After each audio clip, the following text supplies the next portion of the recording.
She has deep concern on water management in India and therefore focusing on urban lakes with reference to the planning and management. She is writing a book also on the title Urban Lake Governance in India with Springer. She has started with Fulbright professor.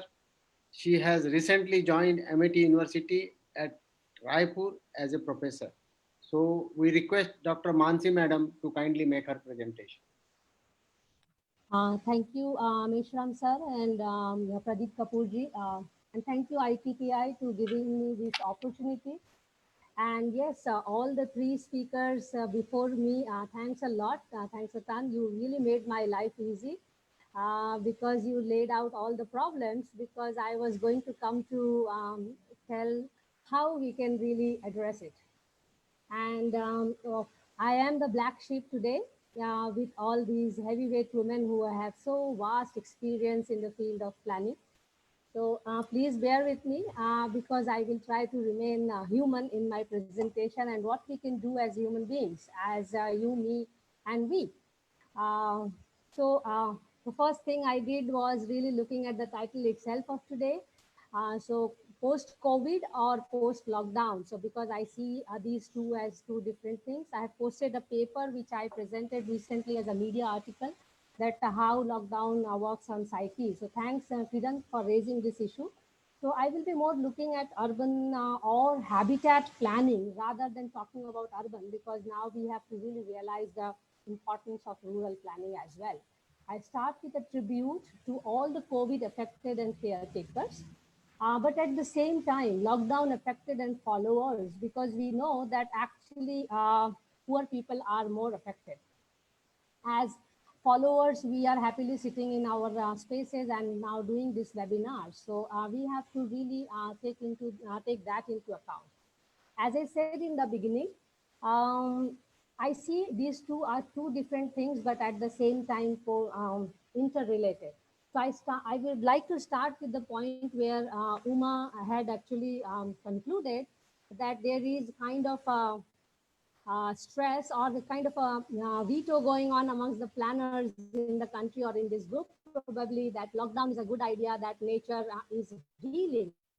I completely agree with you, but I disagree on certain point because we are really asking for lockdown from the top. How about building a city in such a way that we don't feel like going here and there just for nothing? We live in our neighborhoods, we walk there, we have beautiful cities with greens and blues. So why do we want it from the top? Why can't we do it from our own side? And we can do it, and planning has the power to really bring that change. So I will really say that disasters, yes, are opportunities, which was also presented by Linu in the beginning. But actually, past records show that we have pessimistic results to really attending to disasters in a reactionary manner. So let us talk about being normal on normal days. So again, to stress upon, should we have cities in such a way that I prefer to work from home, I prefer to walk in my neighborhood, I prefer to stay home for half of the month or half of the year and work from home. So let us Madam, see sorry more, interrupting you. sorry. Can Yeah. can you take your mic closer to? Can you hear me better? Yeah, now it's okay. Okay, thank you. Yeah, so I will just repeat the last line. So past records show that actually doing a reactionary planning gives more pessimistic results. And we all know that we have been practicing planning more as a problem solving exercise than really trying to bring a change in the way our city should be.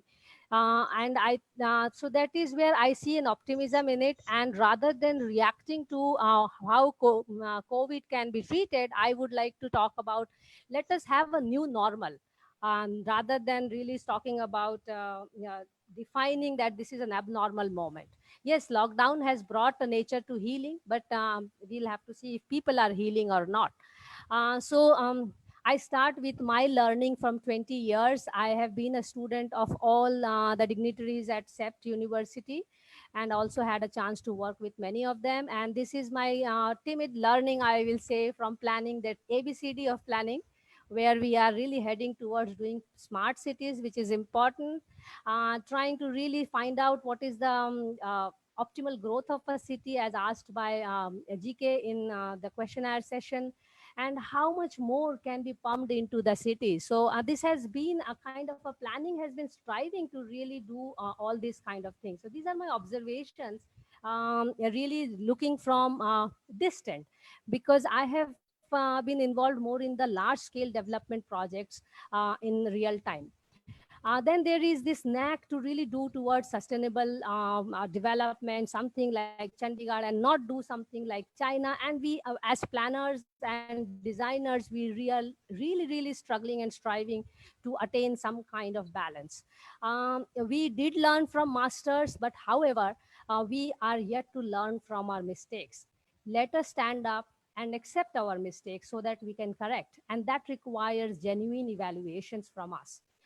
Then, despite all the efforts, we land up in the Dharavi situation, which we have not managed to address. So there is a huge disparity in provision of services to a certain section of the society, and over provision of services to the others. So this is where planning to me stands at this moment, and I am part of it as a problem solver as well as problem provider, actually. Then if I look at all through the planning and I look at the XYZ of the planning, which is where we are discussing today, we really figure out that essentials are housing, healthcare services and basic facilities, and of course IT and AI. Non-essentials eventually becomes road transportation, recreation, and to some extent MSME, but however I can remove that. But the gray trials in between essentials and non-essentials is something which we are unable to question today, and planning has to really stand up to question that. Is the way governance is handled, accountability is handled, democracy is handled, and I can go on and on and on this. And I think that planners did have a role on feeding to the politics the way it is running in this country.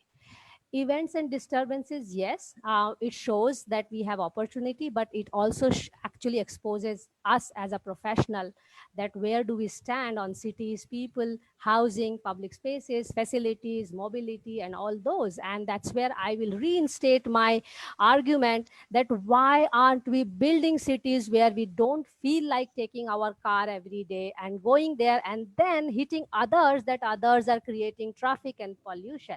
Let's look inside inside ourselves. Okay, so that's where my take will be on the three major aspects, how we can really change. Very humanistic aspects, and I think we can do it. It's not a rocket science. I believe in common sense for most of my life, to be honest. So I would like all of you to walk with me on three major issues if planning can focus on health, hygiene, happiness. And I will show you some interesting thing. I hope my student Gautami is also here, who helped me with those interesting facts and figures, because planners love that. But what I'm trying to say is health, hygiene, and happiness is definitely humanly possible for us. We are not machines, and let us not pretend to act like machines. And we should really look at more humanistic. How can we do that? I think the fundamental change has to come in the pedagogical direction in which planning is being taken. I am fortunate enough to be involved in some of the education of planning, but I think I would like to be more involved to bring certain changes as the ideas I have. And in a way, I will really use this platform as self-promotion, if you see it like that. But certain ideas, which are also the courses I have developed for planning and architecture education. So I would like to really contest, do we need to redefine development, the very Vikas Purush, and do we need to really start talking about de-development? I was so happy to see the Prime Minister of Iceland and New Zealand talking about de-development. And also today, I'm very happy that all the three speakers were also women, and that also made a difference in the way we look at things, because all the talking was more on environment, green, wetland, all these things. So there is certain factor which we really need to look at in planning. The masculinity of city development or the feministic way of looking at city development. So I'm just keeping it open for you, but I want to open the Pandora box of health, hygiene, and happiness. Healthcare, we stand not so good in the world, but I really want to reinstate and remind all of us that we actually planning started with healthcare to bring good cities so that we don't fall sick. But our healthcare system now is a sickness care system where we are really preparing facilities when we fall sick.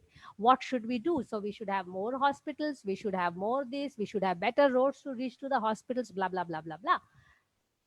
Can we do something that we don't fall sick enough? Can we have cleaner cities? Can we have more greens? Can we have more water? That will be more preventive. So let us move our focus from healthcare to from sickness care to healthcare. So it is again the misinterpretation of the way policies and plannings are done. Um, if something is required or not required, please stand up for it. Do not do things just for doing it. So everything has to be focused on, is it doing good for the people? Is it doing good for the planet? There are many examples where evaluations have shown that this project was unsuccessful, and I will be not embarrassed to talk about BRTS on that. And we have still repeated all over the country. We have also not done genuine evaluation of riverfront on the economic ecology side, and we are repeating it. So let us really talk about what brings good health, and it is actually boiled down to everything minute detail, what is happening around my house. That brings me to the hygiene. We have a good allocation thanks to the Clean India mission. We are working on it, and it is so positive sign that eventually we are talking about hygiene in the country. However, again, if we want to hit the nail, we have to talk about behavioral changes. We cannot really keep on cleaning the cities when we are producing more garbage. So behavioral change is very important, where we are really questioning the very consumeristic approach, as well as we are really doing the capitalistic approach. If we want more from bimbism, at the same time we don't want dirt, then we have to stop creating dirt. We are the producers of the waste. I hope I have another student here. Actually, I'm more inclined to present to my students so that they learn that we are the unhygienic lot in the society. The more educated, the elites, the people who create garbage, actually poor people use our garbage to build their homes. So let us be clear, let us be honest to ourselves and change our behavior first before we want to change the city. Planning need to discourage politics for capitalist, consumerist, as I already said, and it really wants should talk about a closure of the loop in development. Dr. Mansi, can you Yes, display your presentation? I am displaying. No, Oh, it it's is not coming. Oh, I am so sorry because I was Please already do the displaying it. screen sharing. Share the Yeah, screen. now it has come. Okay, let me just quickly Put run on through all the, the slides. Yes, I will do that. So I was talking about title, then tribute, right. then relooking ABCD of planning. Oh, I'm so sorry because I really worked hard on the presentation. Relooking at the XYZ of the planning, then the diverse areas, then the health, then hygiene, and then happiness. We rank very poor in happiness. But now we have two happiness ministries in the country state level. And we as planners keep on assuming that happiness will come from housing, employment, safety, social security, of occupation and lifestyle. Yes, they will, but there is more to it. As I said, and I will also bring it later, that I would prefer to have a smaller house and a better city and green city than having a larger house and a garbage outside my house. And Antilia is a classic example on that. If you go outside Antilia and see what's lying there. So that's very important to look at. So happiness does not come only with all these tangible entities, and planning can solve this. There are many approaches, and as I stated earlier, that we need a pedagogical change to really change the practice, the way we practice. We actually, what I am trying to present to is very common sense. We all know, and I meet so many intelligent planners all over the country. We all talk about it over drinks. We all talk about it in the chai ka galla. But when it comes to drawing, when it comes to talking on, working on the computers, when it comes to talking with the politicians, we are doing business as usual. So change has to start from I, me, and you. This is a very dirty study I carried out yesterday with the help of my student. to really just find out, do a quick content analysis, whether biodiversity, health, hygiene, happiness, environment, ecology, gender, and what is the last, I can't see in my thing. Water. Water, yes. How many times they hit in the vision mission of major institutions where planning is involved?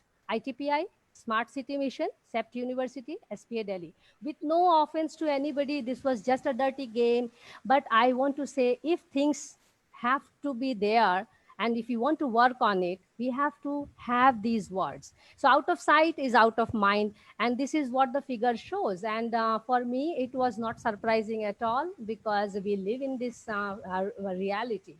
So let us change our vision and mission even in the document if we really want to implement it.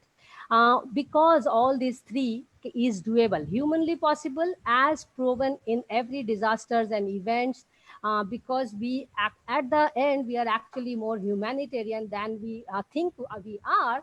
We act mechanical, but we are more human. So let us go back to that humanly approach of doing things, building cities.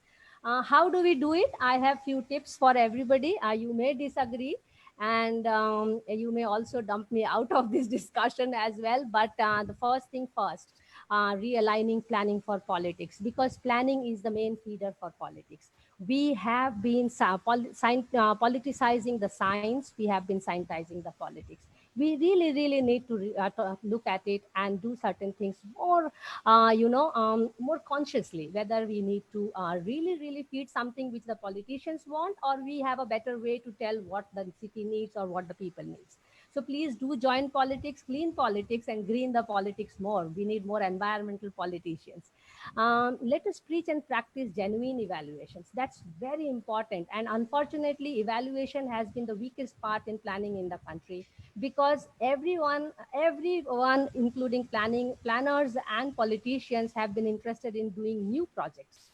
There are very few people or very few projects which are floated to maintain the old. It's like a marriage, so we have to maintain what we have built. Huh?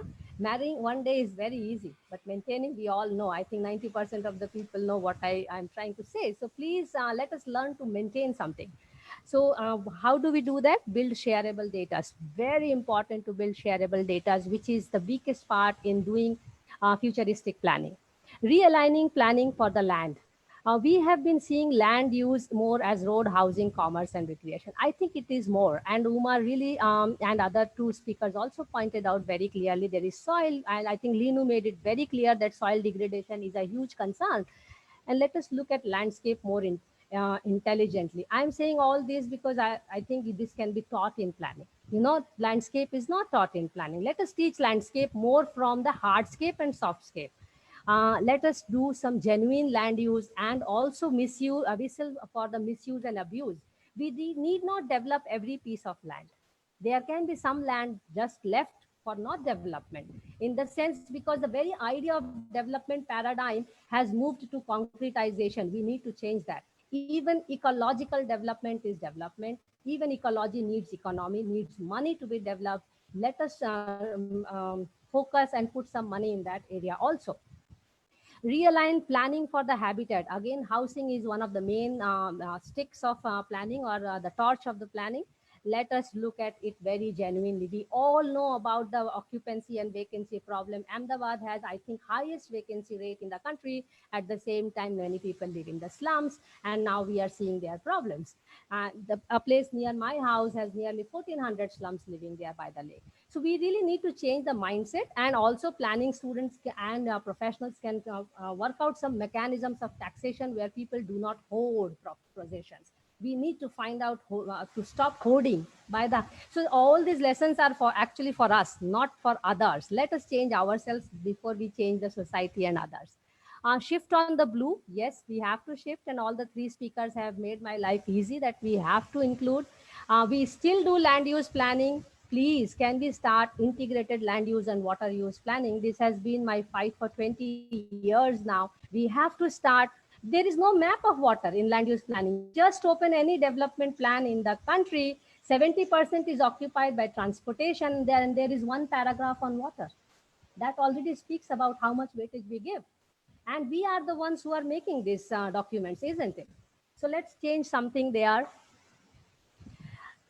shift focus to green. We really need to see green more differently. Green is not for aesthetic.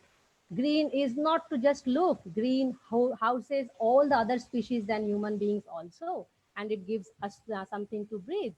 So I would rather really look for road sections more detailed out. When people are building roads, asphalt कर रहे हैं तो green करने में क्या दिक्कत है? It will take 1/10 of the cost to make the greenery around the road than the asphalt. So let us change that approach also. Let planners take cognizance of it, do the evaluation that road means not only asphalting, there is more to it.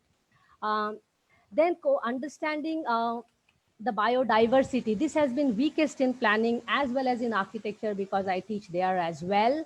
We are really, really distancing ourselves with other species because it is not even taught. We are scared actually to look at other species. पास आ जाता है तो डर जाते हैं.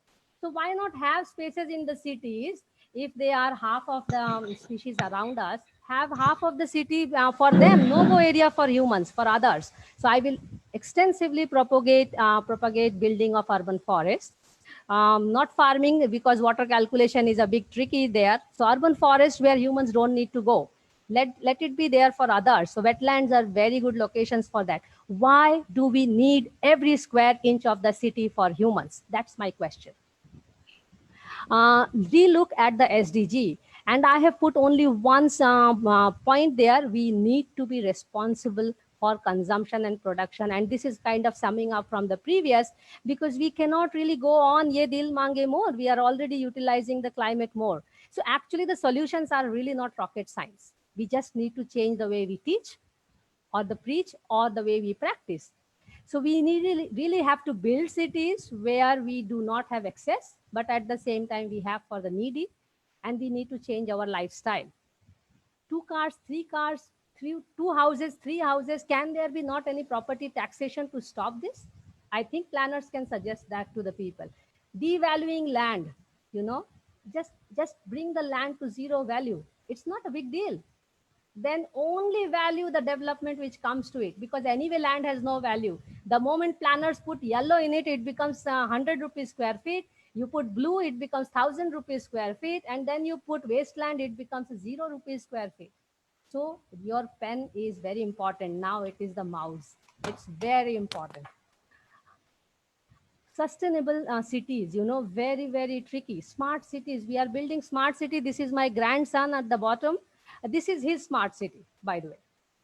And this is what we offer to him or him. And this is where the lockdown has hit us more, because we do not have neighborhoods where we can stroll around. We do not have much fresh air. I feel like a pigeon now for 1 month. You know, I mean, living in this flat, but I am still one of the lucky people who have a good one flat with a balcony, but I wish I had terrace and little bit more garden. And I think many of the people will share this idea with me, and planners have to build that, and they can do that. We learn it. As Uma rightly said, we learn it, that what is a sustainable city. But what changes? Is it the money which changes our mind? Is it the politics which changes our mind? Is it I development which changes our mind? We need to rethink that. Then smart villages. I think that is where we have to really look at, and planning has always had this one studio on village rural planning. We have to really go back to strengthening rural planning, smart farming, smart forestry, smart villages, and so on and so forth. All this boils down to having more conscience and common sense. We don't need science. There is enough science. We are too much loaded with science. We need more common sense and conscience. We have to get over this prisoner's dilemma of सभी तो ऐसा कर रहे हैं, मैं क्या कर सकता हूँ अकेले, मैं क्या कर सकती हूँ अकेले. I think we have to go past that situation, take a stand and stand by it, you know. And one of the things which is very weak in planning and architecture more is that individual intellect and intelligence. We are super intelligent people in India, as you all know. When you go abroad, that you are really, really more intelligent than others. However, how come it is not bringing more collective good? We need to really rethink, and that's where we need to really talk about more shareable data. Consultants are never sharing data with the government. There is not much data on the website. In the name of e-governance, we have the phone number and the email ID of the officers. I think we need more than that. And the tender calls. Not where is the tender project? Where is a call for criticism? Where is a call for suggestion? So Linu really opened that option for DDA. At least we need more of that for every place. Be humanistic. Let us have more women, please, in planning decisions. Very important, very important. Gender is an issue. The way we look at cities, as I said before, the masculinity of city and the feministic way of looking at city. I think we need both the views, because large is bold and required, but small is also beautiful, and women can chip in on that. I can tell you very much. I can vouch for that. Let us we manage the information, not information manages us. Please share information to everybody. Students go out and they really struggle, and even every consultant does a project from zero. They rebuild the whole data and recreate the whole project as if it's a new project. Why aren't we building data over data every time? Why people are building new data? And I recently had an interview regarding this, and some a group of personnel from a project, they are trying to build data. There is data, we have to rebuild it. That brings to my concluding remarks. Let us rise, basically. Even if it is more irrational, let us really ask some fundamental questions to bring pedagogy and practice by walking and talking collectively. That there is knowledge, we need to more share. We need to share it more. Health, hygiene, and happiness has to be the planning, vision, mission, everything. And then if you need road, if you need green, if you need hospital, if you need, it has to follow that. Not that we need road and we need hospital and that will bring health and happiness. I don't think so, and that's my stand. As I said, we need blue green revolution. Ecology has economy, empathy too has economy, and we are seeing the way people poured in prime minister's cares in just 1 week, which was much more than 10 years what the previous prime minister's cares fund had. But unfortunately, that cares fund has not gone to the state, so that has to go. So empathy has economy, so we can generate that. Bring it closer to livability, to build sustainability. So some near us, let us not imagine to be superhumans to do change the whole world. Can we just change the neighborhood, and can we build better neighborhoods? That is where we will have better cities. It is as simple as that. And that planners can do. And it has to be more than beautiful drawings, you know. Housing is more than concrete. It is about habitat. It is about quality of life. Land is more than development. De-development is to heal the planet, and now we are seeing that de-development is to heal the planet. And let us do some common and collective sense for humanity. And I think I will end here, and with a question that, are you willing to change first before changing the system and the society? Take care. Thank you, madam. Yeah. Lot many questions are there, of course. The first person who asked the question is Kedarnath Ghorpade. Hi, Kedar. Kedar, can you take Kedar online?